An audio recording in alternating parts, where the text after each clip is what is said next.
Hey everyone, and welcome back to Joey's Retro Handhelds. I'm Joey, and today we're going to be taking a look at the Nixie Wizard wireless controller for the Nintendo Switch. I want to thank Nixie for sending this over to review.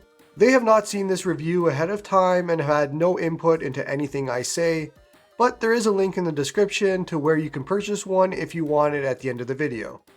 I'll leave some specs up on the side as well for a bit, but we'll talk about them.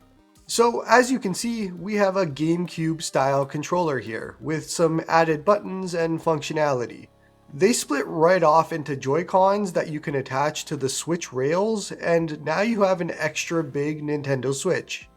I think the people that use the Hori pads would feel right at home here with this. My first thoughts are it's pretty big, it's sort of a wide feeling, and we'll see how that comfort is later on. Taking a look at the back, and you can see how thick these controllers are. The controllers stick out quite a bit, with the tablet being a little bit smaller, and it all feels sturdy though, so there's nothing really to be concerned with unless you had an issue with the thickness. Taking off the controllers, and you can hold them as you would regular Joy-Cons here. They're a bit too big for my hands and not exactly comfortable holding them one-handed like this for me personally. For the crazy people out there, you could turn it sideways like a Joy-Con and use it as a single controller if you'd like. I personally couldn't fathom doing it that way, but hey, you do you.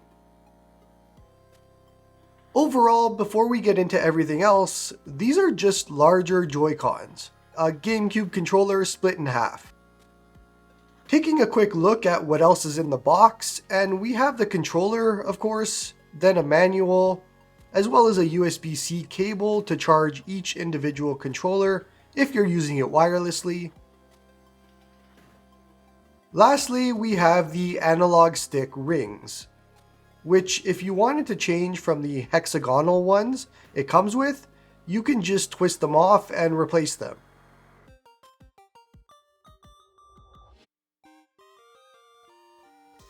They're on pretty tight, and it took me a bit of time to actually take them off with my fingernails, so you might want to actually use something else. But that's a good thing, you don't want these to just pop off while you're playing. Otherwise, it's a pretty easy replacement once you do. Let's take a tour of the device and the features it comes with. We have Hall effect analog sticks, which if you're not familiar, means the chance of stick drift is close to zero, or about as close to zero as you can get. The sticks themselves actually feel pretty good and nothing to be concerned with. As a whole, though, the device feels a bit cheaper than you'd expect for a $60 US controller. It's definitely not the most premium feeling controller I've held, although it does feel slightly hollow and light, although the lightness isn't a bad thing. The D-pad is extremely stiff and not much travel on it. It's a clicky style D-pad and just feels all really stiff overall. The face buttons themselves feel pretty good. And not sure if you can tell, but they're illuminated. There's some backlighting behind the letters.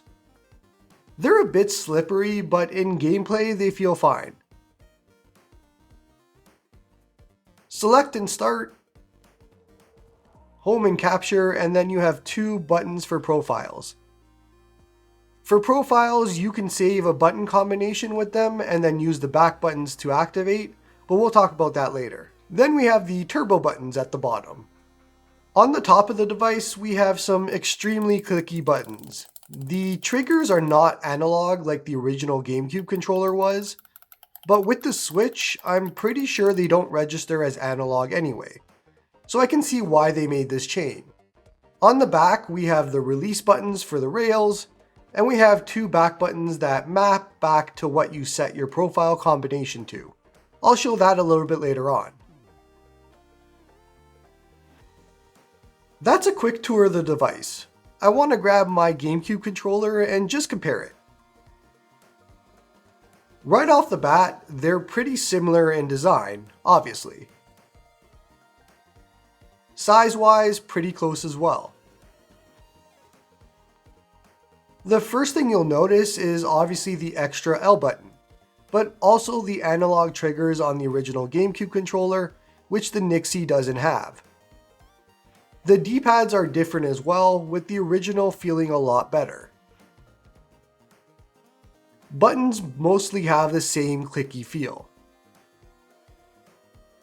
Now, comparing the two, the Nixie feels a bit less ergonomic than the original, with the original feeling just a bit more comfortable to hold. But it's not bad, it's just different. Since I was sent the black one as well, let's take that out and see if there's anything different or if it's just a color change. And then we'll do some gaming tests.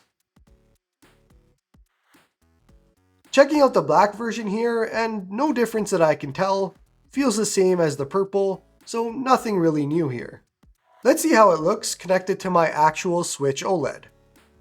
Here's the black version, and probably what I would personally use if I was attaching it to the Switch like this. It looks great. And now we have the purple version. Two different colors depending on what you want. There's also a third, a silver, but these colors are better, so we won't talk about it. Let's try some games and then come back and I'll just give my overall thoughts.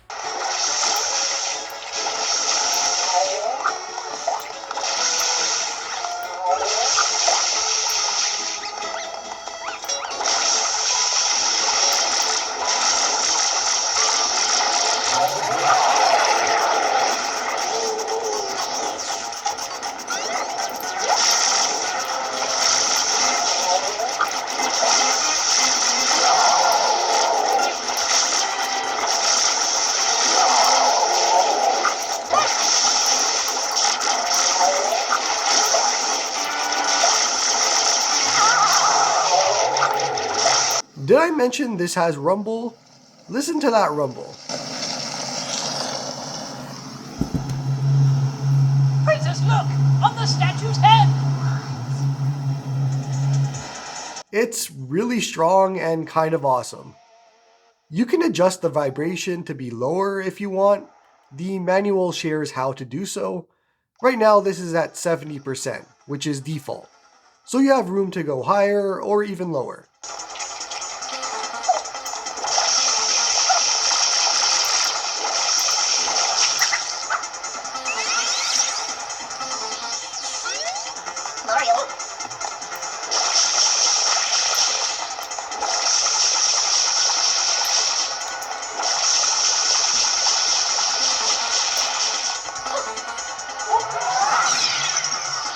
While Smash Ultimate is loading, some thoughts are it's a bit heavy using them connected to the Switch like this, so nothing's changed from my earlier thoughts. The console is just a bit wide and it's a bit too heavy for my liking, but I know that some people like that part of it, especially if you're used to the Hori pads. Now, as promised, let's talk about the profile button. If you push it and then a button combination like A 3 times and then push it again to save, now when you push the back button, it'll do that button combination. So you can do that for each controller. I'm not sure if I'd personally use this, but I'm sure a lot of people have a use case for it. Here's me using the back buttons on both sides just to show you what it does. My right side is doing A 3 times, and my left side is taunting 3 times with the up on the D-pad. Let's play some more Smash and see how it is given it's specifically marketed for Smash Ultimate from their website.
it feels pretty good. But like I said before, I'm just not a big fan of having them attached for me. So I want to try using the controller wirelessly instead, which would be more my use case.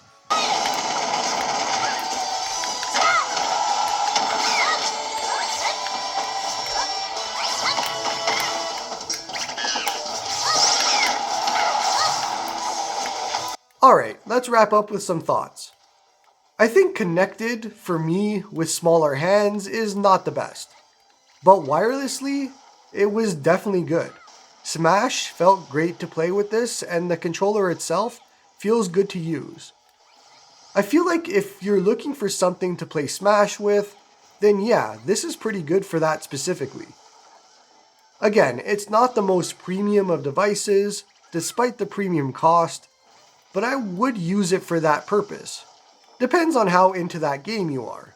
As for general Switch usage, I'm not sure if it would be for me, but I know there's people that are using bigger controllers like the HoriPad, and they like those.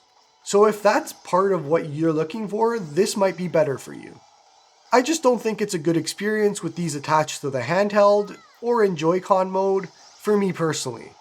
So the big question is, for $60 is this worth it? And my answer is maybe. Do you want a GameCube style controller like this? Then yeah, I'd say so, and that's what I'll be using mine for.